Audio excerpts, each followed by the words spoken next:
Assalamualaikum warahmatullahi wabarakatuh. Kami di sini akan mempresentasikan tentang laporan keuangan arus kas dan perpajakan. Poin pertama, sejarah singkat akuntansi dan laporan keuangan.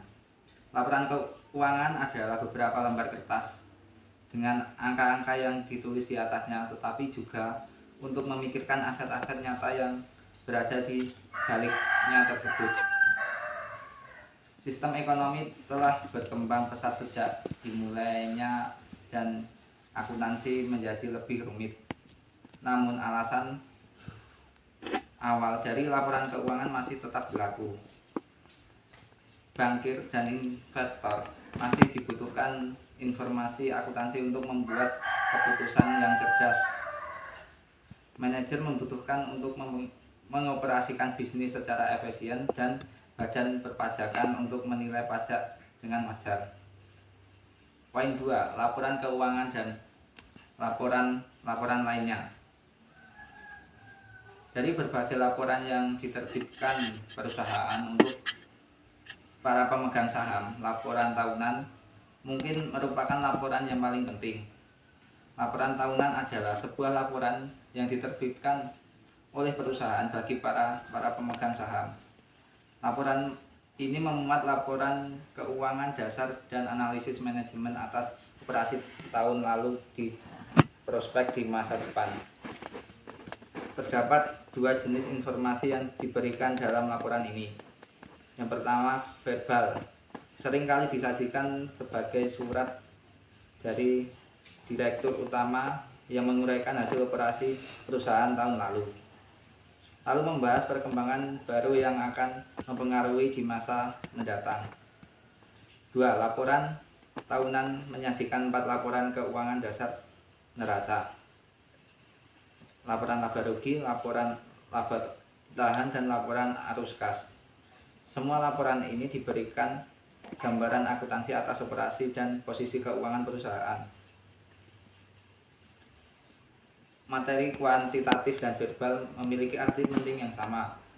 Laporan keuangan melaporkan apa yang sebenarnya terjadi pada aset laba dividen selama beberapa tahun terakhir. Sedangkan laporan verbal mencoba untuk menjelaskan mengapa keberadaan seperti itu terjadi dan apa yang kemungkinan akan terjadi di masa depan. Informasi yang terkandung dalam laporan tahunan dapat digunakan untuk meramalkan laba dan dividen di masa depan. Laporan keuangan alias relatif sederhana dan mudah. Perusahaan hanya didanai dengan utang dan saham. Biasanya tidak ada saham preferen, dapat ditukar, dan efek derivatif rumit lainnya.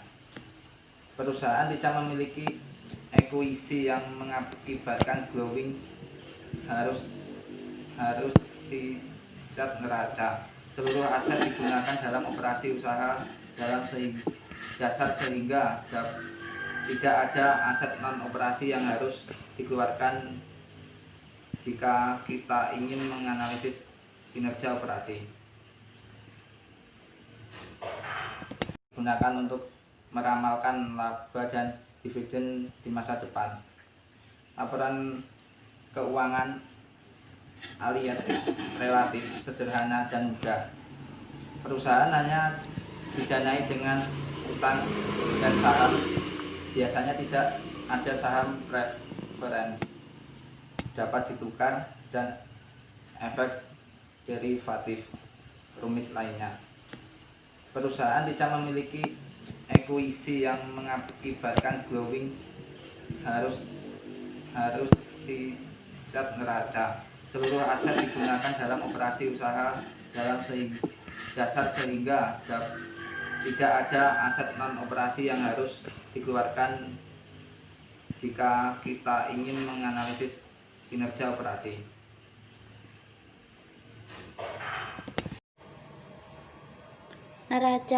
Neraca atau balance sheet adalah suatu laporan mengenai posisi keuangan perusahaan pada suatu titik waktu tertentu. Aset dibagi menjadi dua kategori utama, yaitu lancar dan jangka panjang. A. Aset lancar meliputi kas ditambah pos-pos lain yang seharusnya dapat diubah menjadi kas dalam waktu 1 tahun, termasuk diantaranya kas dan setara kas, piutang usaha, dan persediaan. B. Aset jangka panjang merupakan aset yang masa manfaatnya lebih dari 1 tahun, dan aset ini merupakan aset fisik seperti pabrik dan peralatan serta hak milik intelektual seperti paten dan hak cipta. Terdapat 2 jenis klaim atas aset, yaitu yang pertama kewajiban atau utang suatu perusahaan kepada kreditor.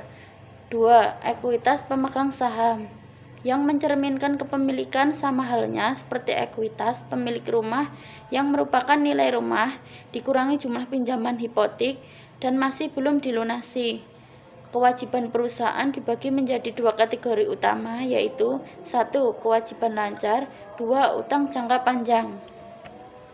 Neraca umum dibagi menjadi 2, yaitu yang pertama total aset. Aset lancar meliputi kas dan setara kas, piutang usaha, persediaan. Aset jangka panjang atau tetap meliputi pabrik dan peralatan bersih, aset jangka panjang lainnya. Yang kedua, total kewajiban dan ekuitas dibagi menjadi 3, yaitu yang pertama, kewajiban lancar, upah dan pajak yang masih harus dibayar, utang usaha, wesel tagih. Yang kedua, utang jangka panjang. Yang ketiga, ekuitas pemegang saham.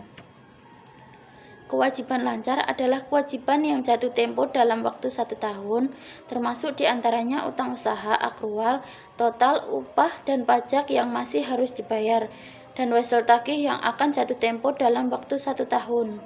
Sedangkan utang jangka panjang termasuk pinjaman jangka panjang dan obligasi yang jatuh temponya lebih dari 1 tahun. Laba ditahan adalah laba perusahaan yang telah ditabung, bukan yang dibayarkan sebagai dividen. Ekuitas biaya, common equity atau kekayaan bersih, net worth, modal yang diberikan oleh pemegang saham biasa, modal di store, laba ditahan, dan kadang-kadang cadangan tertentu. Modal kerja bersih, net working capital, yang didefinisikan sebagai aset lancar dikurangi kewajiban lancar, merupakan ukuran likuiditas yang sering digunakan. Berikut beberapa hal tambahan tentang neraca yang layak dicatat. 1. Kas dan setara kas versus aset lain-lain. 2. Ekuitas persediaan. 3. Sumber dana lainnya. 4. Modal penyusutan. 5. Nilai pasar versus nilai buku. 6. Dimensi waktu. Laporan laba rugi. Laporan laba rugi atau income statement adalah laporan yang merangkum pendapatan dan beban perusahaan selama suatu periode akuntansi, biaya 1 kuartal atau 1 tahun. Penjualan bersih disajikan pada bagian atas laporan, sedangkan biaya operasi, bunga, pajak, dan kekurangan untuk mendapatkan laba bersih yang tersedia bagi pemegang saham biasa umumnya disebut dengan laba bersih. Laba dan dividen per saham disajikan pada bagian bawah laporan laba rugi. Laba per saham atau earning per saham atau EPS disebut garis besar bottom line. Jika ingin membandingkan kinerja operasi perusahaan, penting untuk memusatkan perhatian pada laba sebelum mengurangi pajak dan pembayaran bunga. Ini disebut laba sebelum bunga dan pajak, atau earning before interest dan tax atau EBIT, dan sering dikenal sebagai laba operasi. EBIT sama dengan pendapatan penjualan dikurangi biaya operasi.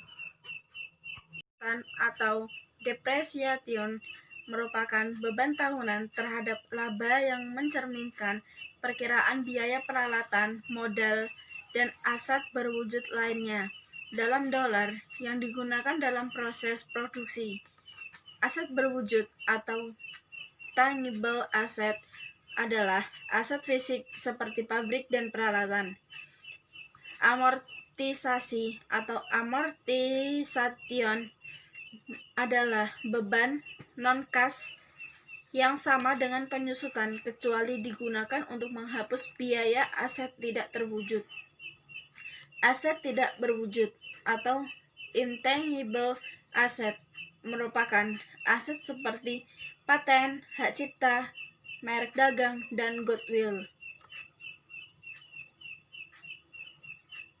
Arus kas bersih.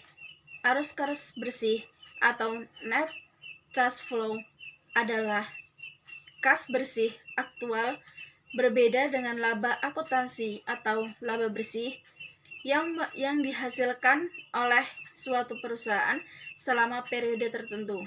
Laba akuntansi atau accounting profit adalah laba bersih suatu perusahaan seperti yang dilaporkan dalam laporan laba ruginya.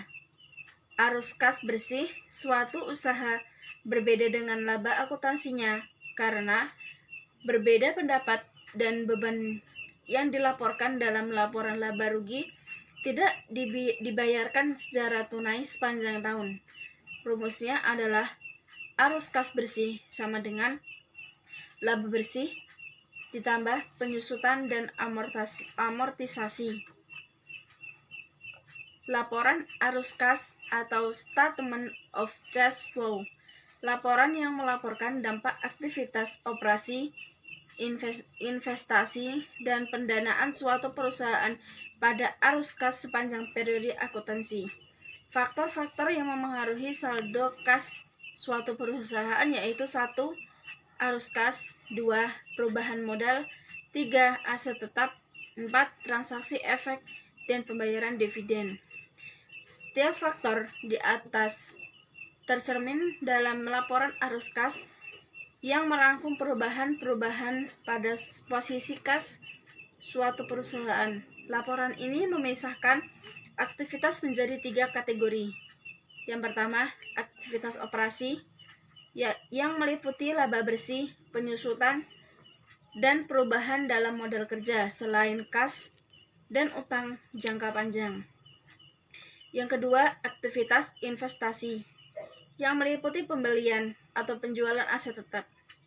Yang ketiga, aktivitas pendanaan yang meliputi penerimaan kas melalui penerbitan utang jangka pendek, jangka panjang, saham, menggunakan kas untuk membayar dividen, membeli kembali saham atau obligasi yang beredar. Cukup sekian presentasi dari kami. Kurang lebihnya kami mohon maaf. Wassalamualaikum warahmatullahi wabarakatuh.